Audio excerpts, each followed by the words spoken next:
नमस्कार। आज के डीप डाइव में हम बात कर रहे हैं IGNO यानी इंदिरा गांधी राष्ट्रीय मुक्त विश्वविद्यालय के MAJMC प्रोग्राम की। और ख़ास तौर पर हम देख रहे हैं वो रिसर्च हैंडबुक जो स्टूडेंट्स को उनके रिसर्च वर्क में गाइड करती है। हमारे पास ये हैंडबुक है, इसमें 2 कोर्स पर फोकस है। MJML22 रिसर्च मेथोडोलॉजी प्रैक्टिकल्स और दूसरा है MJMP20 मतलब जो मेन डिसर्टेशन या मेजर प्रोजेक्ट है। तो हमारा मिशन ये समझना है कि ये हैंडबुक रिसर्च जैसे थोड़े मुश्किल काम को कैसे आसान बनाती है। चलिए सीधे मुद्दे पर आते हैं। तो सबसे पहले ये MJML22 कोर्स, सुना है ये रिसर्च मेथोडोलॉजी पर एक प्रैक्टिकल कोर्स है। 8 हफ्ते की ऑनलाइन वर्कशॉप भी होती है इसमें। हाँ बिल्कुल, ये 8 हफ्ते की वर्कशॉप है और काफी इंटेंसिव है। इसका सीधा मकसद है कि स्टूडेंट्स अपने डिसर्टेशन के लिए एक अच्छा सॉलिड रिसर्च प्रपोजल तैयार कर सकें। 8 हफ्ते? तो ये स्ट्रक्चर्ड कैसे है? मतलब हर हफ्ते कुछ अलग करना होता होगा? हाँ बिल्कुल, बहुत ही स्ट्रक्चर्ड है।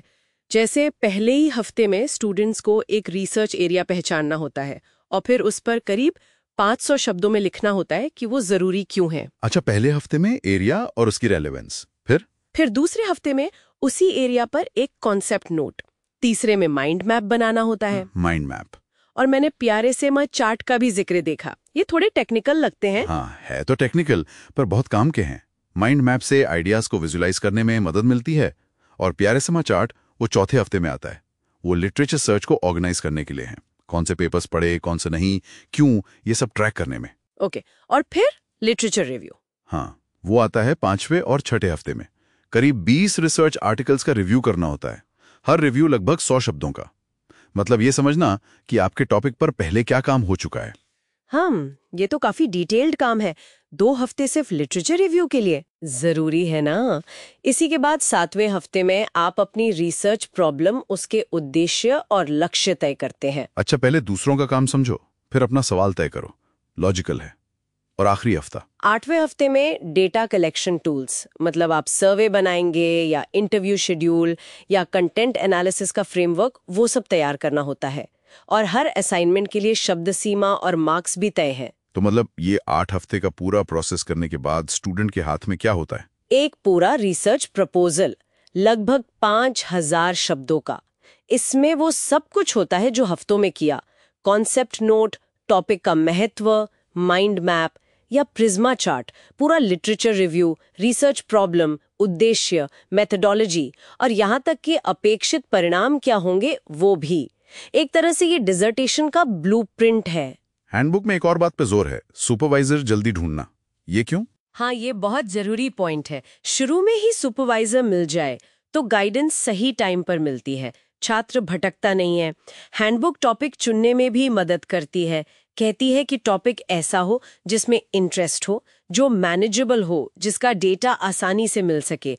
कुछ उदाहरण भी दिए हैं, जैसे मीडिया ऑडियंस पर स्टडी या मीडिया पॉलिसी पर। ठीक है। और इसका मूल्यांकन कैसे होता है? मतलब मार्क्स कैसे मिलते हैं? वो भी क्लियर है।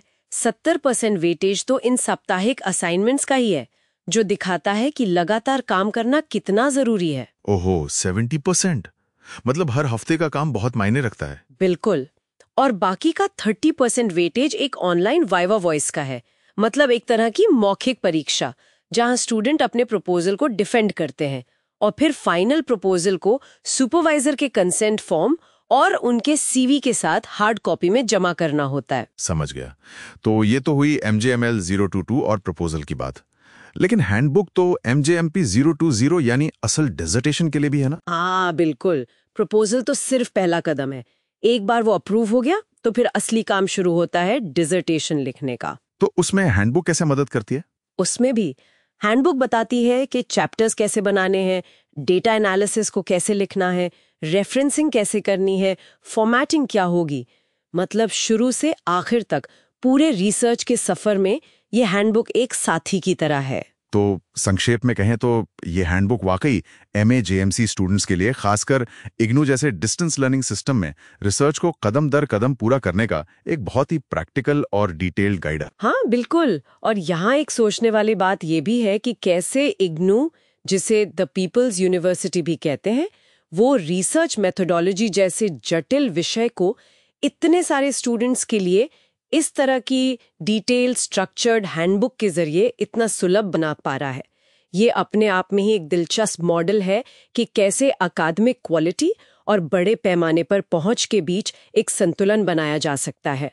कैसे वो इस पैमाने पर भी क्वालिटी कंट्रोल करते होंगे, ये सोचने लायक है।